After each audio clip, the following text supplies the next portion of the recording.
વૈષ્ણવ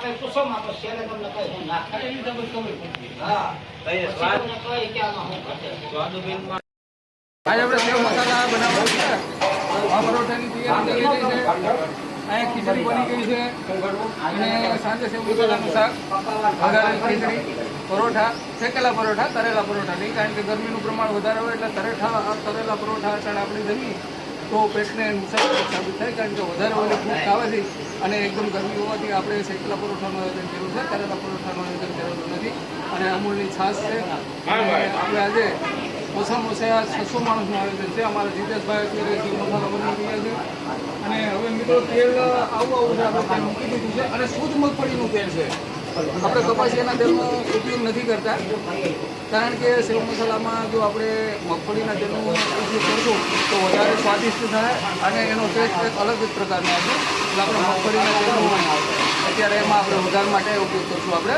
અને સેવ મસાલા બનાવવાની રીત આપણે આગળ જોતા રહીશું થોડી વાર રાહ જુઓ અને વિડીયો જોતા રહેશો આપણે તમે સબસ્ક્રાઈબ કરજો અને શેર કરજો અને લાઈક કરજો ધન્યવાદ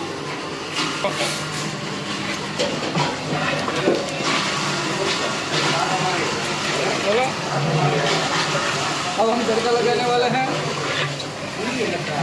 सूखी हरी मिर्च जीरा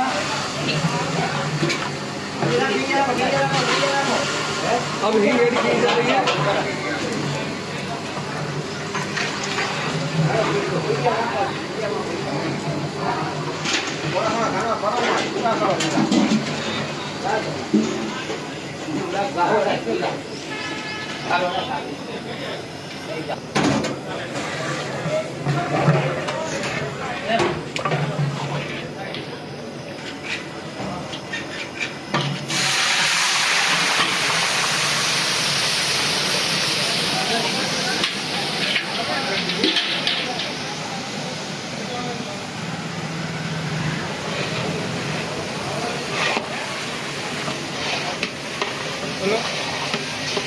ડુંગળીની ગ્રેવી આપણે ઉમેરી દીધી છે અને જ્યાં સુધી આપણી આ ડુંગળી છે એ હલકી સોનેરા રંગની નથી જાય ત્યાં સુધી આપણે એને 2-5 મિનિટ સુધી પકાવીશું ત્યારબાદ આગળની પ્રોસેસ વધારીશું કારણ કે 2-5 મિનિટની વાર લાગશે મિત્રો કારણ કે જ્યાં સુધી ડુંગળી પાકે નહીં અને આપણી ડુંગળી પાકી જાય એનું સૌથી મોટું એંધાણ એ છે કે તેલ છૂટું પડવા મળશે ડુંગળીમાંથી ત્યારે સમજી લેવાનું કે આપણી ડુંગળી પાકી ગઈ છે અને જ્યાં સુધી ડુંગળી પાકશે નહીં ત્યાં સુધી ગ્રેવીમાં આપણે જોઈએ એવો સ્વાદ આવશે નહીં સેવ મસાલામાં જે ડુંગળીની ગ્રેવી આપણે જરા પણ કાચી રહી જાય તો આપણે સેવ મસાલામાં આપણને ડુંગળીનો સ્વાદ વધારે રહેશે એટલે જ્યાં સુધી તે હલકી સુનેરી રંગની ન થઈ જાય ત્યાં સુધી એને પાકવા દેવાની છે હવે ટમેટાનું કટિંગ નાખ્યું છે આપણે ઝીણું ટમેટાનું કટિંગ છે એ પછી આપણે ટમેટાની ગ્રેવી કાજુની ગ્રેવી અને આના મસાલા એડ કરીશું આપણે મિત્રો ખાલી આપણે ટમેટાનું કટિંગ નથી ઉમેરતા આમાં આપણે ટમેટાની ગ્રેવી પણ ઉમેરવાની છે જેનાથી સ્વાદ અનેરો આપણને મળશે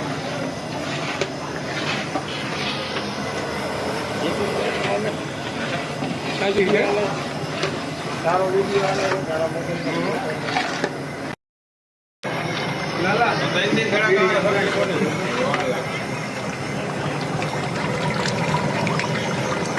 પછી મિત્રો પાકવા દેવાનું છે કારણ કે જ્યાં સુધી તેલ છૂટું ન પડે ત્યાં સુધી એમ માનવાનું કે હજી આપણી ગ્રેવી અને હમણાં જ આપણે ટમેટાનું કટિંગ ઉમેર્યું છે મિત્રો ભૂલીશું તેથી પાણી નહીં એડ કરવાનું કારણ કે અત્યારે જો પાણી એડ કરશું તો ટમેટામાં પાણીનો ભાગ તો હોય જ આ કડીઓ છે કંદોઈ નથી આપણે આમાં અત્યારે ટમેટામાં પાણી હોવાના કારણે પાણી એડ કરતા નથી અને ભૂલીશું કે પણ જ્યારે આપણે સેવ મસાલા બનાવતા હોઈએ ત્યારે અત્યારે તો પાણી ખાસ કરીને ઉમેરવાનું જ નહીં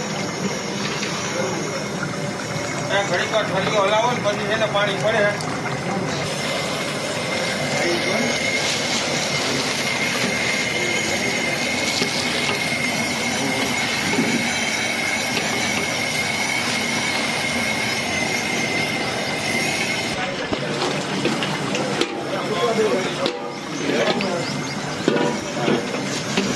કેટલી નાખવી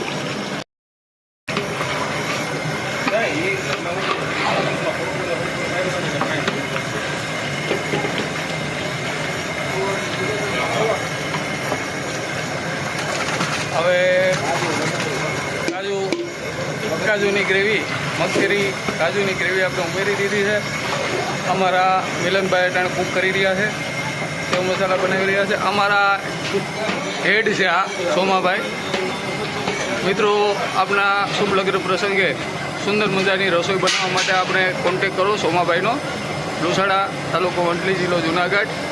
A1 રસોઈ માટે પ્રખ્યાત છે. આજુબાજુના ગામડામાં જ નહીં પણ સૌરાષ્ટ્રના લગભગ ગામમાં તેઓ પહોંચી વળ્યા છે રસોઈ બાબતે. તો આપણા શુભ લગ્ન પ્રસંગે અવશ્ય તેમનો કોન્ટેક કરો. અને આ અમારા મિલનભાઈ છે. અત્યારે મિક્સ કરી દીધું છે. હવે સેવ ખાલી બાકી છે ને મસાલા નાના મોટા નાખવાના છે.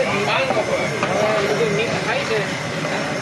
હવે આપણે થોડીક વાના છે ને બહુ સરખી રીતે ચડવા દેશું અને થોડોક આપણે ધીમો ગેસ રાખીએ એટલે બહુ એટલે આપણે આને લો ફ્લેમમાંથી પકવવાનું છે એવું કહેવાનું છે.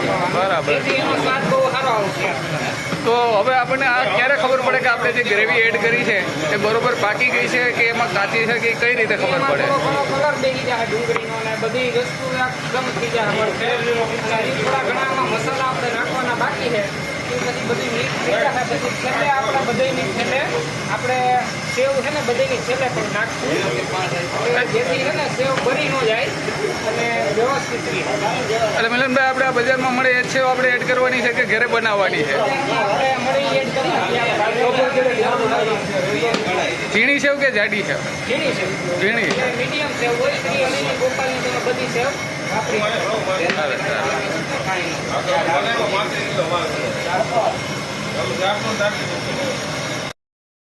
મસાલા એડ કરે છે સોમાભાઈ.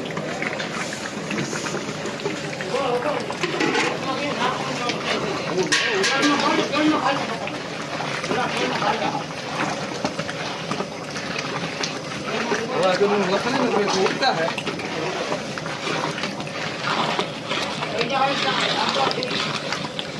મસાલામાં શું લાલભાઈ એડ કરેલ છે આપણે? આમાં સાવ દેશી ભાષામાં કીધો ચટણી નાખી છે, ધાણા જીરુંનો પાવડર નાખ્યો છે, હળદર નાખી છે, ગરમ મસાલો એડ કર્યો છે અને સ્વાદ અનુસાર આપણે કસૂરી મેથી નાખી છે. હવે આપણે સ્વાદ અનુસાર નમક નાખીશું.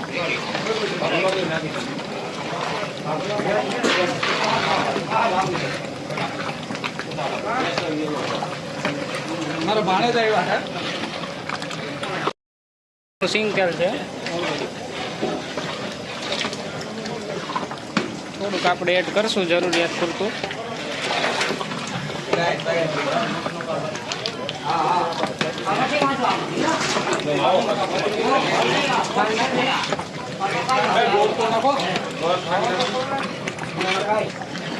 જો મિત્રો, જેમ જેમ આપણી સેવ મસાલાનું શાક પાકી રહ્યું છે એમ એમ જેવો કલર કરતો જાય છે, એકદમ તેલ ઉપર આવતું જાય છે.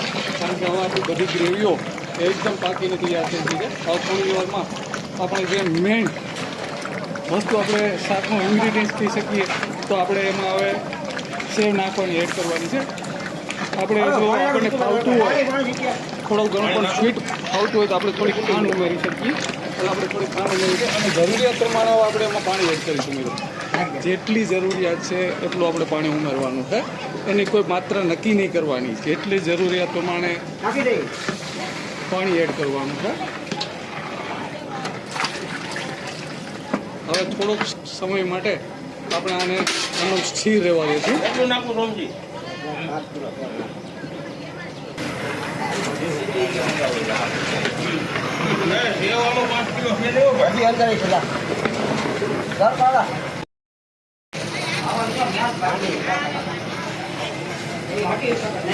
જરૂરિયાત પ્રમાણે સોમાભાઈએ આપણે નમક ઉમેરી દીધું છે. હવે મિત્રો, થોડી વાર પાકી જાય આપણું શાક. લાલ મરચું પાવડર જેટલી માત્રામાં આપણે તીખું બનાવવું હોય એટલી માત્રામાં આપણે લાલ મરચું પાવડર એડ કરી શકીએ.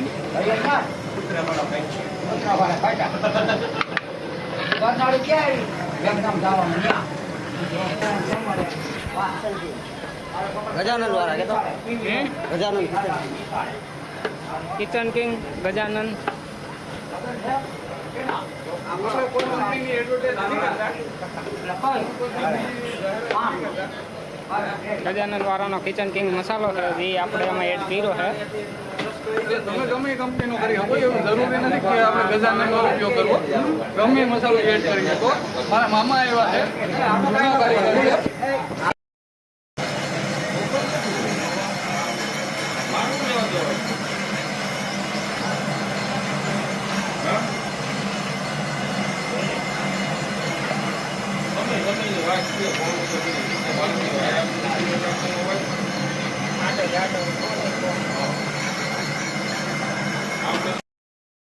બાંધવો ને બાંધવો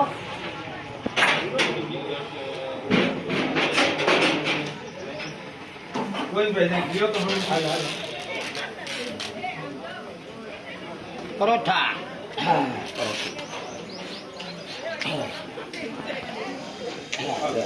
હાલ